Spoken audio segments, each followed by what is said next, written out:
Welcome to America Who Died Today. Here, we remember the stars who left their mark on show business and culture. Don't forget to watch the videos till the end to catch all the interesting facts about their lives and careers, and leave your comments. We value your thoughts. Let's celebrate those who may be gone but will always remain in our hearts. Virginia Catherine Gena Rowlands was a transformative American actress whose career in film, stage, and television stretched nearly 7 decades. Known for her emotionally raw performances, Rowlands was especially celebrated for her collaborations with her husband, director John Cassavetes, who pioneered the independent film movement. Together, they created films that redefined the boundaries of film realism, character study, and actor freedom. She starred in 10 films directed by Cassavetes, including A Woman Under the Influence, 1974, and Gloria, 1980, both of which brought her Academy Award nominations for Best Actress. Her portrayal of complex, deeply flawed, and human characters earned her widespread critical acclaim, making her one of the most respected actresses of her generation. Rowlands' contributions to acting were honored by the Academy of Motion Picture Arts and Sciences in 2015 with an honorary Academy Award. She also won 4 Primetime Emmys, 2 Golden Globe Awards, and the prestigious Silver Bear for Best Actress at the Berlin International Film Festival for opening night, 1977. Born on June 19, 1930, in Madison, Wisconsin, Gena Rowlands came from a family with strong values and a deep commitment to social causes. Her father, Edwin Myrwin Rowlands, was a banker and state legislator affiliated with the Wisconsin Progressive Party, while her mother, Mary Allen Rowlands, initially a housewife, later pursued acting under the name Lady Rowlands. Rowlands' family moved several times due to her father's work, living in Washington, D.C., Milwaukee, and eventually Minneapolis. After high school, she attended the University of Wisconsin, where she was known for her beauty and lively personality. However, her passion for drama led her to leave Wisconsin for New York City to study at the American Academy of Dramatic Arts. Rowlands' career took off in the early 1950s as she began performing with repertory theater companies and later made her Broadway debut in The 7-Year Itch. She also toured nationally in a production of the play Middle of the Night alongside Edward G. Robinson, an experience that solidified her talent in live theater. Rowlands quickly transitioned to television, appearing in popular anthology series like Robert Montgomery Presents, Studio One, and the United States Steel Hour.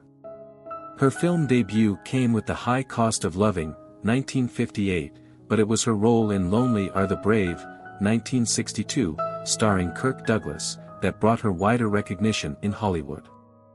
The 1960s marked the beginning of Rowlands' celebrated artistic partnership with Cassavetes, whose experimental approach to film pushed Rowlands to explore new depths in her craft.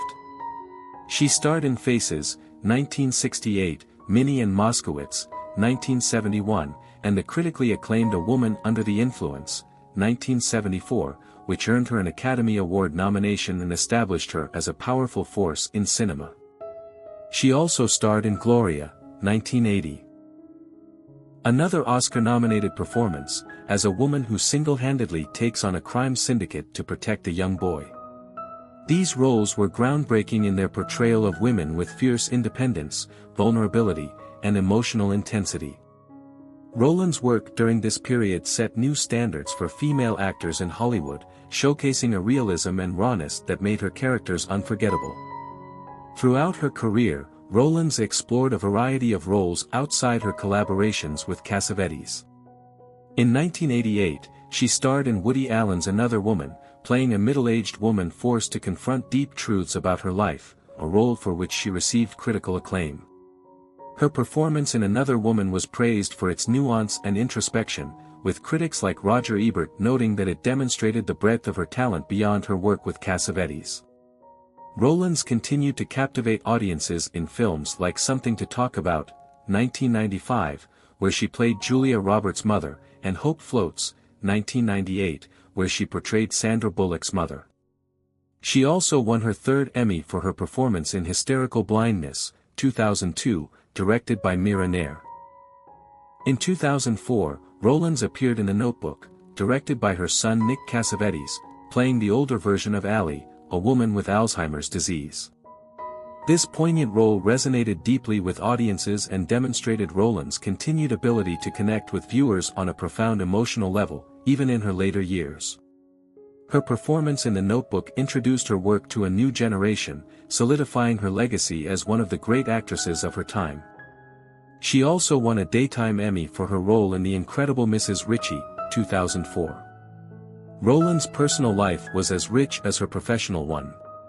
She married Cassavetes in 1954, and the two shared a deep and enduring creative partnership until his death in 1989.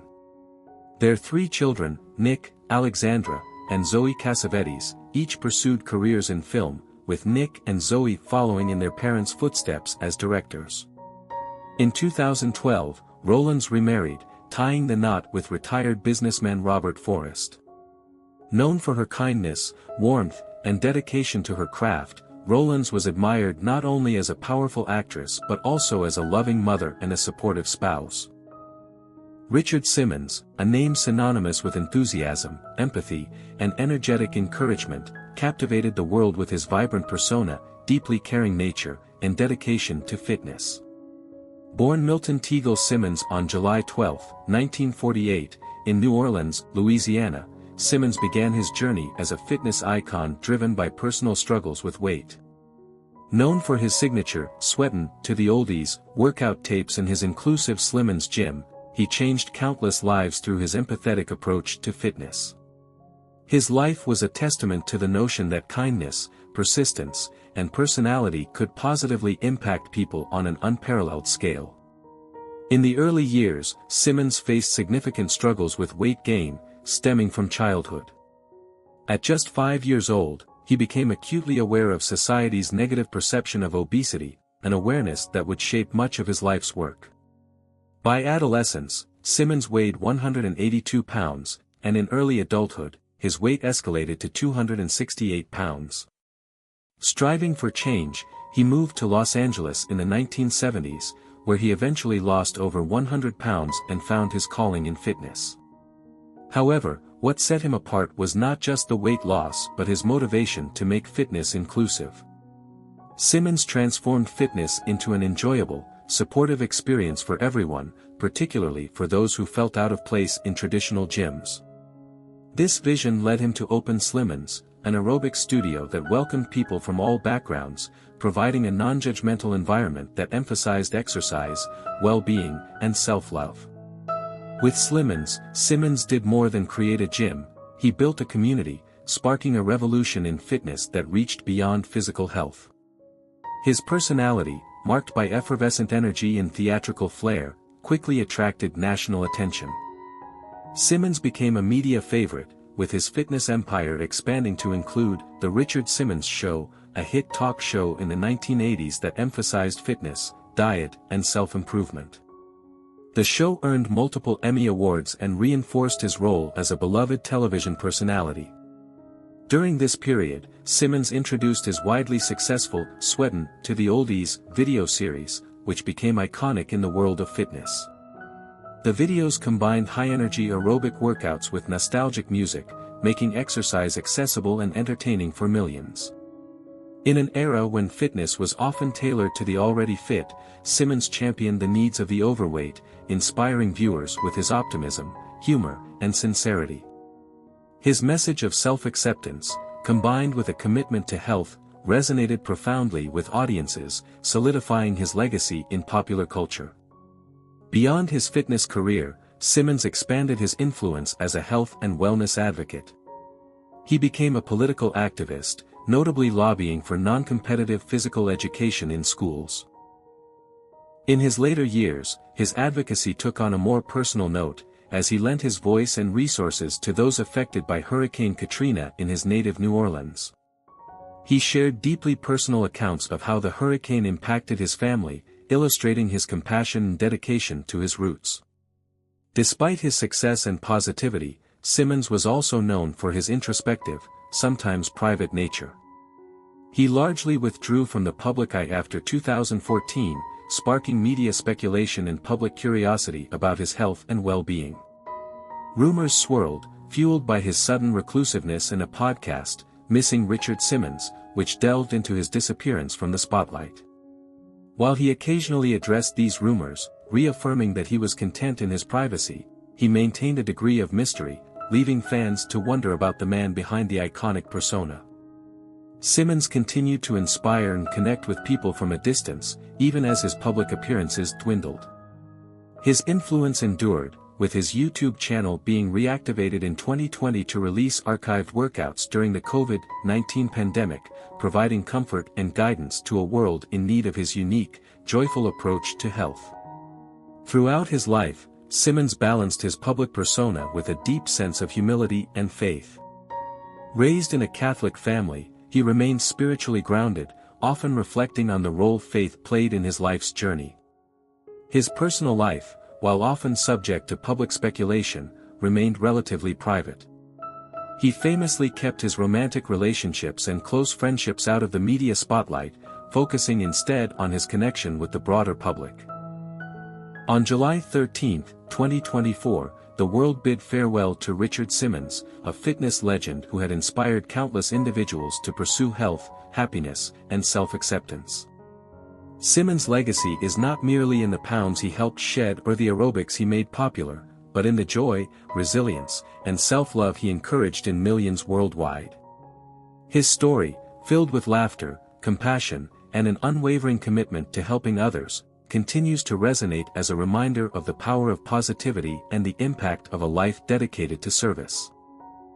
Dame Margaret Natalie Smith was an iconic British actress, celebrated for her ability to embody a wide range of characters, from witty comedic roles to deeply dramatic portrayals. Born on December 28, 1934, in Ilford, Essex, she became one of Britain's most distinguished actresses, known internationally and celebrated for her versatility on both stage and screen. Over a career spanning 7 decades, Smith received nearly every major award in her field, including 2 Academy Awards, 5 BAFTA Awards, 4 Emmy Awards, 3 Golden Globes, and a Tony Award, becoming one of the few performers to earn the prestigious Triple Crown of acting. Smith's journey to stardom began modestly, as she was drawn to the stage early on. She studied at the Oxford Playhouse, where she made her acting debut at age 17, portraying Viola in Twelfth Night. After gaining experience with the Oxford University Dramatic Society, Smith made her professional debut on Broadway in 1956 with New Faces of 56. It was here that she started gaining attention for her talent, with critics praising her performances. By the 1960s, Smith had become an essential figure in British theatre, working alongside legends like Laurence Olivier at the National Theatre and the Royal Shakespeare Company. Smith's film career mirrored her stage success, beginning with her role in Nowhere to Go, 1959, which earned her the first of 18 British Academy Film Award nominations.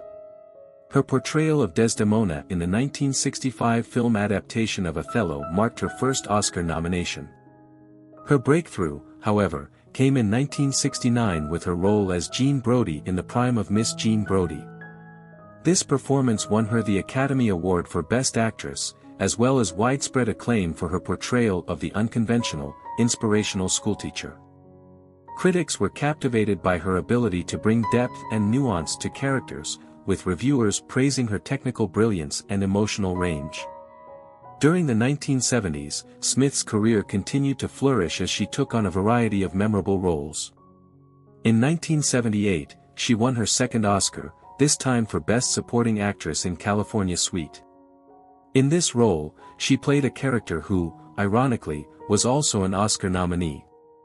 This unique twist earned her the distinction of being the only actress to win an Academy Award for portraying an Oscar-nominated character. In addition to her film success, Smith continued her work on the stage, receiving a Tony Award for her role in Lettuce and Lovage in 1990 and nominations for her performances in Private Lives and Night and Day. In later years, Smith gained new fans through her role as Professor Minerva McGonagall in the Harry Potter film series, spanning from 2001 to 2011. Her portrayal of McGonagall endeared her to a generation of young viewers and added a new chapter to her legacy.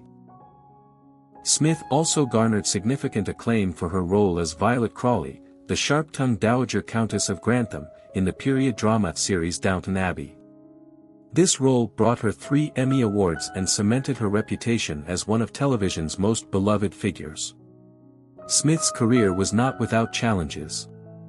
She faced health issues, including a diagnosis of Graves' disease in 1988 and breast cancer in 2007. Yet, she maintained her resilience, continuing to act and inspire audiences worldwide. In addition to her acting, Smith was a dedicated supporter of various charities. Following the 2011 Christchurch earthquake, she helped raise funds to rebuild the Court Theatre in New Zealand. In 2012, she became a patron of the International Glaucoma Association, advocating for increased awareness and support for those affected by glaucoma. Smith's personal life saw both joy and sorrow. She married actor Robert Stevens in 1967, and the couple had 2 sons, Chris Larkin and Toby Stevens, both of whom pursued acting careers. However, their marriage ended in 1975. Later that same year, she married playwright Beverly Cross, with whom she shared a loving partnership until his death in 1998.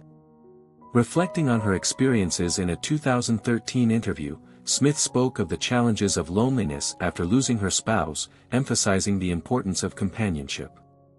Dame Maggie Smith's extraordinary life and career left an indelible mark on the world of entertainment. Her influence on British and international film and theatre is profound, with each role she played serving as a testament to her extraordinary talent, dedication, and resilience. Her ability to balance warmth, wit, and gravitas in her performances made her a beloved figure whose legacy will continue to inspire actors and audiences alike.